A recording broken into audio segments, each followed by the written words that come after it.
kalau di dalam video kami yang pertama, ya, kita sudah menjelaskan tentang pengertian dari nahwu dan sorf, ya, maka pertemuan kedua ini kita akan membahas tentang pembagian kata atau pembagian kalimah, ya, di dalam bahasa Arab.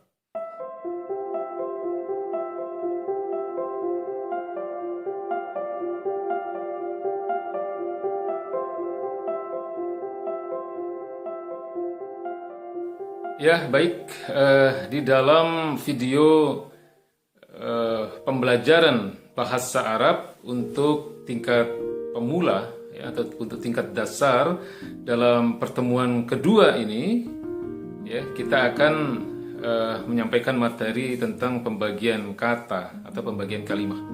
Jadi kalau di dalam video kami yang pertama, ya, kita sudah menjelaskan tentang pengertian dari nahwu dan sorf, ya, maka pertemuan kedua ini kita akan membahas tentang pembagian kata atau pembagian kalimah, ya, di dalam bahasa Arab. Jadi mudah-mudahan kita akan bisa lebih rutin dan lebih sering lagi di dalam membuat, ya, dan mengupload video tentang pembelajaran bahasa Arab ini. Baik, kata, ya, di dalam bahasa Arab disebut dengan kalimah.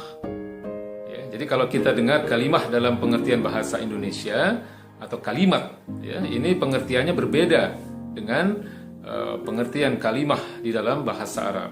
Kalau di dalam bahasa Indonesia, kalimah maknanya adalah susunan kata, ya, susunan kata atau deretan kata-kata yang minimal dua kata, ya, yang mengandung makna, ya, yang mengandung sebuah pengertian. Tapi kalimah di dalam bahasa Arab maknanya adalah kata itu sendiri, ya. Jadi kalimah dalam pengertian bahasa Indonesia adalah kata. Nah, di dalam bahasa Arab, ya, kalimah atau kata ini, yang pertama yang harus kita pahami adalah bahwa kata di dalam bahasa Arab bisa terdiri dari beberapa huruf hijaiyah, ya, dan bisa juga terdiri hanya dari satu huruf saja. Ya, ini pengertian pertama yang harus kita pahami. Ya. Jadi bisa terdiri dari beberapa huruf, ya, minimal 2-3 huruf, ya, atau juga kadang-kadang satu kata di dalam bahasa Arab itu hanya terdiri dari satu huruf saja. Misalnya huruf waw, ya. Wa itu artinya dan, ya, sudah mengandung satu pengertian. Kemudian yang kedua, ya, kata atau kalimah di dalam bahasa Arab ini bisa dibagi menjadi 3 kelompok, ya, atau 3 jenis.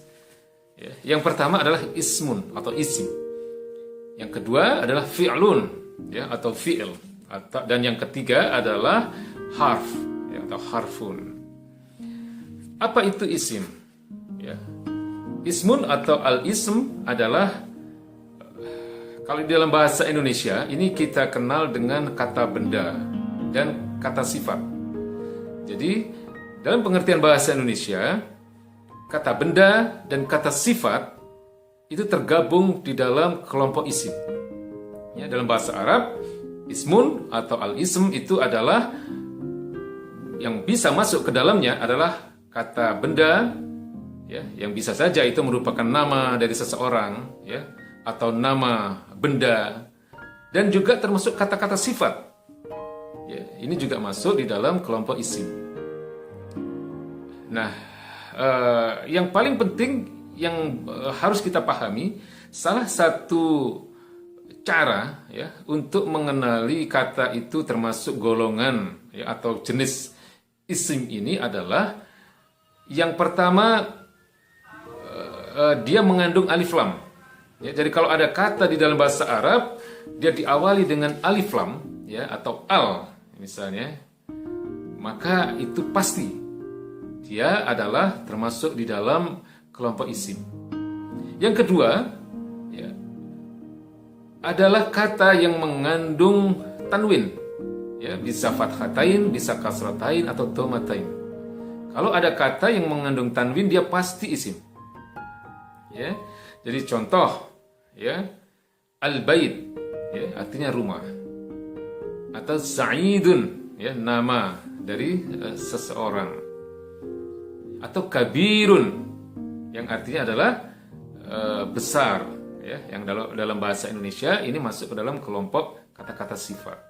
Jadi itu kelompok pertama, ya, yang disebut dengan isim atau al-ism.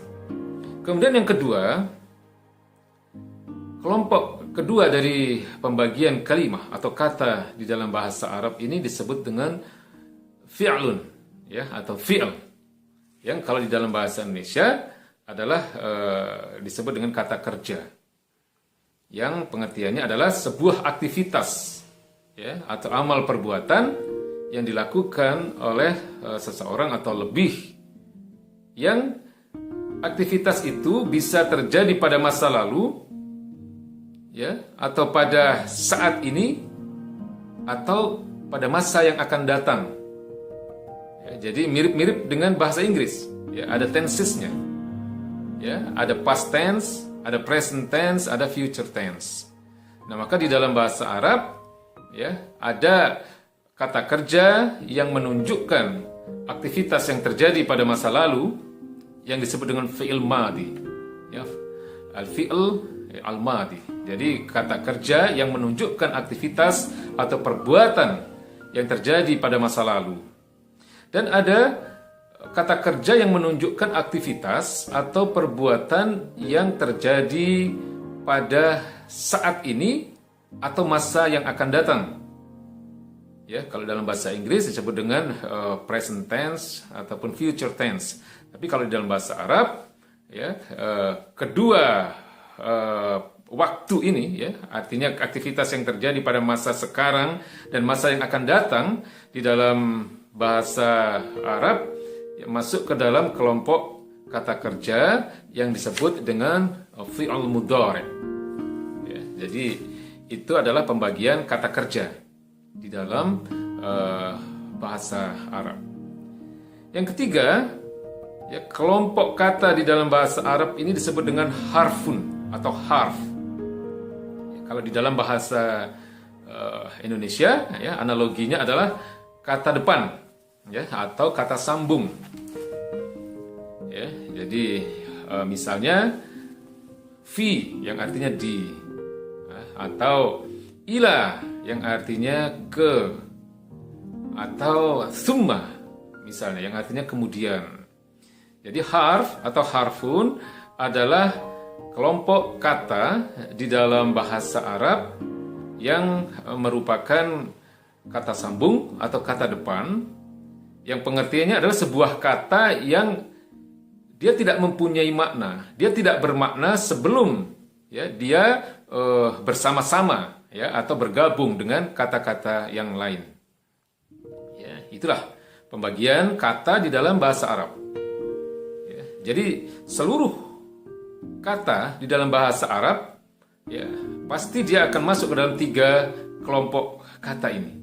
Ya, jadi seluruh bahasa Arab atau seluruh kata-kata di dalam bahasa Arab, ya, itu terbagi menjadi 3 kelompok ini. Yang pertama adalah isim yang merupakan gabungan dari kelompok kata benda dan kata sifat. Kemudian yang kedua adalah fi'l, ya, atau fi'lun yang merupakan kata kerja, di mana kata kerja ini bisa menunjukkan aktivitas, ya, atau amal perbuatan seseorang atau lebih yang bisa terjadi pada masa lalu, juga bisa terjadi pada saat ini, dan terjadi pada masa yang akan datang, ya, fil mustaqbal.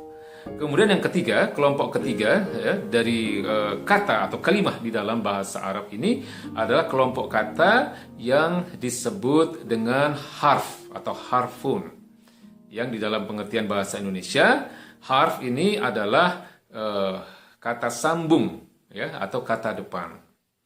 Ya, jadi ini materi kita pada pertemuan yang kedua. Insya Allah kita akan sambung dengan pertemuan kita yang ketiga, ya, yang akan lebih dalam lagi membahas tentang pembagian kata atau kalimah, ya, di dalam bahasa Arab ini.